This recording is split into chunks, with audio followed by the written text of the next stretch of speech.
Hey there, Ethan Quant here, your host for Innovators and Impact. And as you know, every episode we bring you a dynamic conversation with a thought leader, a business leader, and a leader of industry. And this episode is no different. And I'm so happy to have my guest today, Dr. Leo Rolle, CEO of the Bahamas Chamber of Commerce. Dr. Rolle, how are you? Very well. Thank you, Ethan. Awesome. Now, I'm familiar with you. I read that very extensive bio that your executive assistant sent us.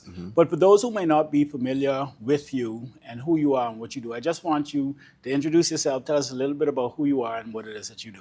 Sure. Thank you for the opportunity to meet and for the opportunity to, I guess, tell a little bit about myself, the organization. So I am Dr. Leo Rolle, as you said. I am now the CEO of the Bahamas Chamber of Commerce, just under 100 days in. But prior to that, I was the Director of Client Advisory Services with the Access Accelerator Small Business Development Center. Having been a lecturer, high school teacher, training manager, I've done quite a bit of things. But at present, as I said, I serve as the CEO. I'm also a part-time lecturer at Southern College. And so what I do on a day-to-day basis is assist the small business community as a voice for the small business community and advocacy, a number of aspects that are prevalent in the business community and how they connect with the government agencies and just do a number of things that help to project and propel the small business community in the Bahamas. Awesome. Now, I have often heard in the business community that the chamber is the voice of the private sector, right? I just kind of want you to give us a better appreciation for what the Bahamas Chamber of Commerce is and the role it plays and the impact that it has. So the Chamber of Commerce, it's an interesting analogy that you made, is the voice of the business community. And what that means is we are the voice of the business community from the very small mom and pops to the very large conglomerates. And so what that means is there's a level of advocacy that's done through connections through government agencies, speaking out on issues that will impact the small business community, looking at the ease of doing business. We have a number of committees that our members are actually poised to serve on. One of them is the Tax Reform Committee. We have the Energy Reform Committee. We have the Business Enterprise Committee, the Digital Transformation Committee. And so what we do from a chamber standpoint is help the business community to galvanize support that's needed, to work through the challenges that they're having, and to streamline the ease of doing business such that it's not an impediment, where there is more consultation rather than confrontation. Interesting. I like that. Consultation as opposed to confrontation. Now, in addition to everything that you just said, right? Like, what is really the ultimate benefit of a small and medium-sized enterprise to join the chamber in 2024? So that's an interesting question. One of the things that I was keen on in joining the chamber was that there were benefits to membership, but it wasn't in a form where persons would easily be able to say, well, hey, here are my benefits. And so we're now in the process of creating a member benefits guide, which is a 15 to 20 page document that outlines all of the benefits of being a member. In a snapshot, I can tell you one of the benefits, as I mentioned, is advocacy. So being able to be that bridge between the government or any type of advocacy strategy is one of the examples I can give is with the implementation of the new system at Inland Revenue. We know that that was a huge challenge for businesses. I'm sure you can attest to it. And so with the initial rollout, the chamber pushed back. And while we didn't get the system changed, we had the allowance of a grace period where persons were able to still operate while going through the woes of the system. And so that's the level of advocacy we offer. We also have the Chamber Institute, which has just relaunched. And our members have the opportunity to send their employees to training opportunities. We are starting with the Certified Business Professional course in customer service and sales. That will begin on the 26th of August. And so there are membership rates that are available or applicable to our members. And it's an inducement for other persons to join the chamber as well. One of the bigger benefits is also trade missions. So we talk a lot about foreign direct investment. And if you're a local business, the likelihood of you knowing the pockets of foreign direct investment that are out there for you to access may be slim to none. But if you have a chamber where foreign direct investors reach out to us to look for opportunities to fund businesses or to work with businesses, then we in turn create trade missions where our members are allowed to go to these various pockets of foreign direct investment in different jurisdictions. So, for instance, we have an inbound mission with Canada in February. We have an outbound mission to Kuwait. We're working with Dubai right now to send a number of products and services there. We have another mission to China. We have one to Morocco. So there are a number of industry missions that we're going on. One last benefit, I know that there are about 30, but one of them that I'm huge on is what we call a preferred vendors list. So what that means is the chamber wants to build a community. And if there are a community of members, then the first place that you should go to for products and services is within that community. So for instance, if there's a restaurant who is a member and there is a compostable store who is a member, I mean, it only makes sense to bring the two together, and that way the restaurant patronizes the compostable store and vice versa. So we create a preferred vendors listing, so that when persons reach out looking for businesses to actually support, we have a preferred vendors list. And even from a chamber standpoint, I immediately changed the procurement process at the chamber because I found that on a monthly basis, we were paying so many different persons for services and none of them were members. It didn't make sense. And so now the procurement process is that anything that you do from the standpoint of the chamber, you have to first be a member. And so it's the same thing. When we are looking for instances or we're looking for avenues to work with businesses, we will go with our member list first, and we'll do the same with persons reaching out to us.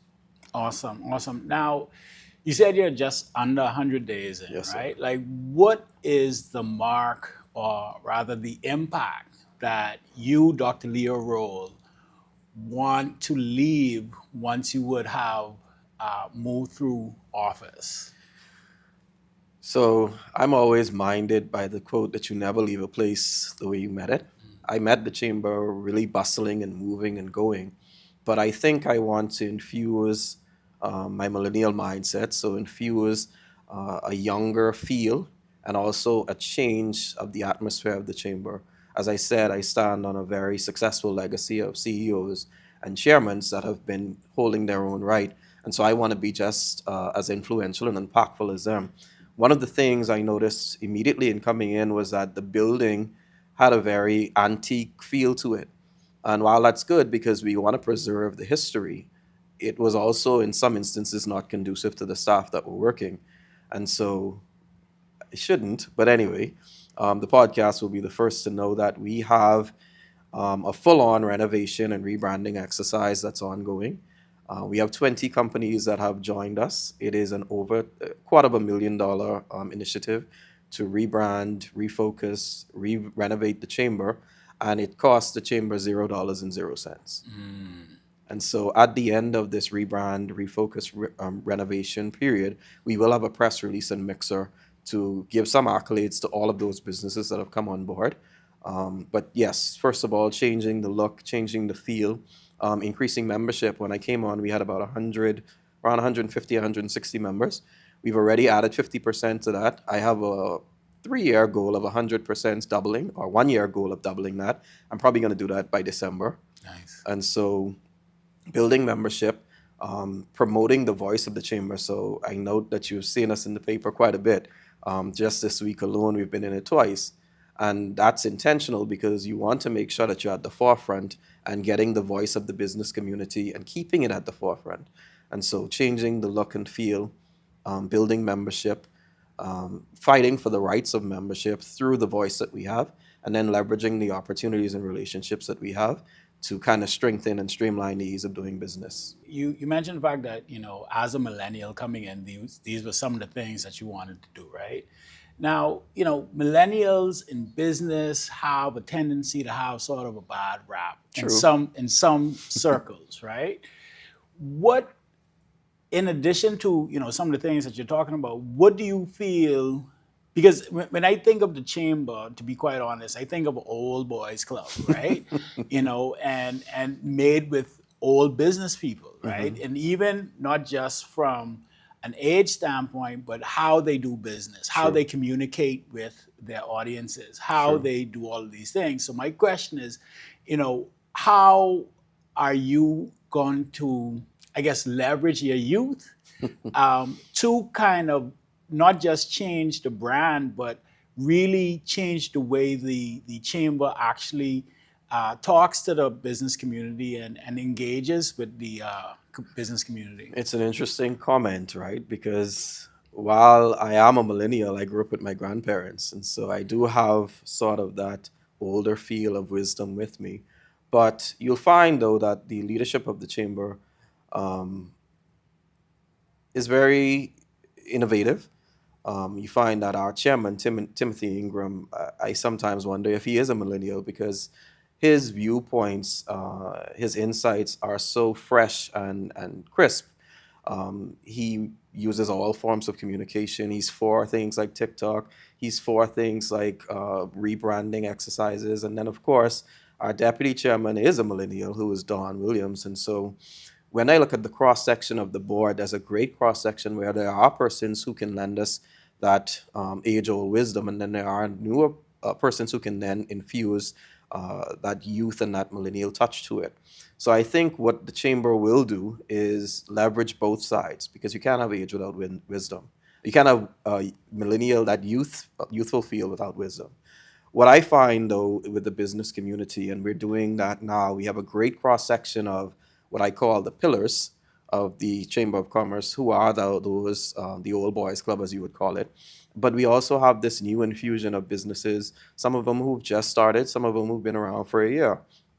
And so our initiatives and the things that we do will be tailored in a way where it's not offensive to the old boys club, so you call it, but it's also something that that new generation needs. So one of the biggest things that we're working with the government on is a national apprenticeship bill or program.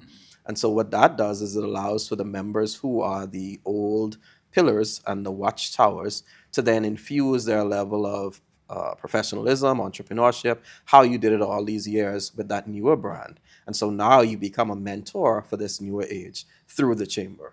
At Lifestyles Digital Media Group, we specialize in creating compelling corporate content that enhances your internal and external communication efforts. Our clients come from a cross-section of industries such as banking and finance, healthcare, insurance, and many more. At Lifestyles Digital Media Group, excellence is the standard. Our highly skilled and passionate team knows how to produce content that will resonate with your audience and significantly boost engagement rates.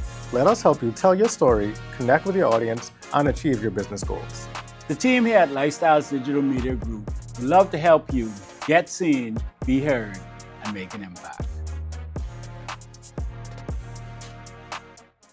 Now, in your position as Chamber CEO, Thank you. what would you say is the largest challenge or one of the greatest challenges facing the business community here in the Bahamas right now? There are a number of them. One of them definitely is the ease of doing business. And when I say that, the business community has to contend with so much. There has been an increase in minimum wage. There has been an increase in NIB. The financial secretary is now talking about corporate income tax. There has been an increase in energy costs, importation duties for their goods and services. When you look at now, the Minister of Labor is speaking about a 4-day work week. And so there are so many things that the business community has to contend with. And while the persons who are employed by these organizations see it one way, I always admonish them to look at it from the standpoint of the business owner. If someone made the comment, how much more can you put on the donkey's back? But one of the biggest challenges I see is the ease of doing business in country, and then two, skills and capacity building. What we found, I went to India earlier this year for a skills and capacity building conference, and what we found is that the challenges that we're having are very, I would say, universal in nature, because you find that even in those countries that are far removed from us, there's a challenge of getting the right talent and keeping the right talent. And so the business community is also facing that. And apart from that, you mentioned the disparity between the older business owners and the younger owners. I find that there is a disconnect in that there aren't a lot of the older owners who are mentoring and nurturing these new business owners. And so what you find is they don't understand things like the proverbial wall that you hit around 2 years, someone, and how to pivot and switch when you get to those things. And so from a chamber standpoint, I want to make sure that any programmatic intervention, any training, any capacity building initiative that we do is such that it will lend support to these newer businesses, while also keeping the feel and the ingenuity of the businesses that were here much longer. Now, we have in our industry of media and content and branding, we've been seeing a tremendous uptick in founders' content, in senior executives really honing in on or leaning in rather to their personal brand to drive the enterprise, right? Is that an approach that you're looking to utilize in your personal and professional capacity at the chamber in terms of putting you out there and really leveraging your personal brand or putting emphasis on building your personal brand to drive attention and awareness to the chamber? That's a really good question. No, it's not something that I automatically lean towards. But by default, I think persons tend to gravitate. And so, in a nutshell, I somehow, by default, like I said, have persons who support the chamber, who follow the chamber just by virtue of knowing me or being connected with me. But it's not something that I've pushed to say that this is my personal brand and this is what I would like to see for the chamber. There are some things, I call it the exigencies of the job, that require me to speak, and sometimes I may not agree. You will never agree 100% with everything that you speak of or every position that the organization, because you're thinking of it from an individualistic standpoint. But when I speak on behalf of the business community. And so from a business standpoint, I speak on the things that are most prevalent and most beneficial to the business community. And so whether I agree or not, whether my personal brand is jeopardized or not, it really doesn't matter, because at the end of the day, I'm the advocate for the business community. So it's not something that I do coherently or something that I practice to do, but it's something that happens just by default. Interesting. Now, with the rebranding of the chamber, you bring in this fresh perspective, very dynamic. How important would you say is things like content creation, being active on social media? Because I have seen some of the things that you're doing. I know you guys are doing the Meet the Team series now. We're putting graphics out there to get people. And really, this is the type of content that we produce for our corporate clients, right? But how important do you feel it is to embrace content creation, social media, and really then identify and give the market an opportunity to really meet and see the people who are actually doing the work behind the scenes? I think it can make or break an organization. And the reason I say that is because it is important to be doing the things behind the scene and working and milling and going along, but it's also important for persons to be able to see that and to equate that with, okay, here it is, these are the things that the chamber is doing. For the longest time, we've just been going at it and working along without persons actually knowing that we're behind the scenes working for you and making sure that as a member you're benefiting. And even persons who aren't members benefit from some of the initiatives and some of the things that the chamber does. And so now, as you mentioned, we have our Meet the Team campaign. We have someone who's outsourced to do flyers for us. We have a lot more of these opportunities where we get out there, we get on the soapbox. We did a podcast with the Central Bank, and anytime that there's an opportunity to get out there and have the voice of the chamber heard, even if it means sometimes I double book myself, I always rise to the occasion, because I want to make sure that the chamber is in the forefront. I want to make sure that the voice remains relevant, and I want to make sure that the message gets across. So there are gaps, there are loopholes, as I mentioned already, because the chamber's team is very, very small. We don't have a full-time social media person. We don't have a corporate communications manager. And so a lot of what you see is either done through an outsource or through my executive assistant, Shavia Sands. She seems to be the jack of all trades at the chamber. So she creates flyers, she creates the contents, she manages the social media pages. And that's why the branding audit was so important, because I know that it's not her day to day. And so there are going to be things that she's not able to do because she is truly the executive assistant to the CEO. And if I'm moving like a helicopter, then she has to be moving like the helipad. And so it's difficult for her to balance all of those things. And so that's why the branding audit will help to see where those areas of weaknesses are and to see how we can address them. That's awesome, man. So, is there anything, if you want to leave our audience with one tidbit, right? Something, what would you leave them with? Is there anything that you would want to leave them with? 3222145. Join the chamber today. No. What I would really want them to understand is that the Chamber of Commerce is an organization that has stood the test of time. As you mentioned, it has an old boys feel. It's an organization that's entrenched and stands on the heels of the Chamber of Commerce CEOs and chairmen of past. It's also one where it supports, it advocates, and it encourages the business community to become resilient. It helps with longevity. And so starting a business and operating a business is not easy. It's not easy anywhere in the world, and it's definitely not easy in the Bahamas. But having an organization that will be there and walk with you and help you and connect you is something that is, for me, priceless. And so joining this organization, becoming a member of the chamber, lending your time and your services to serve on some of those committees that I mentioned will definitely bolster your business, and it will help you to get to the next level.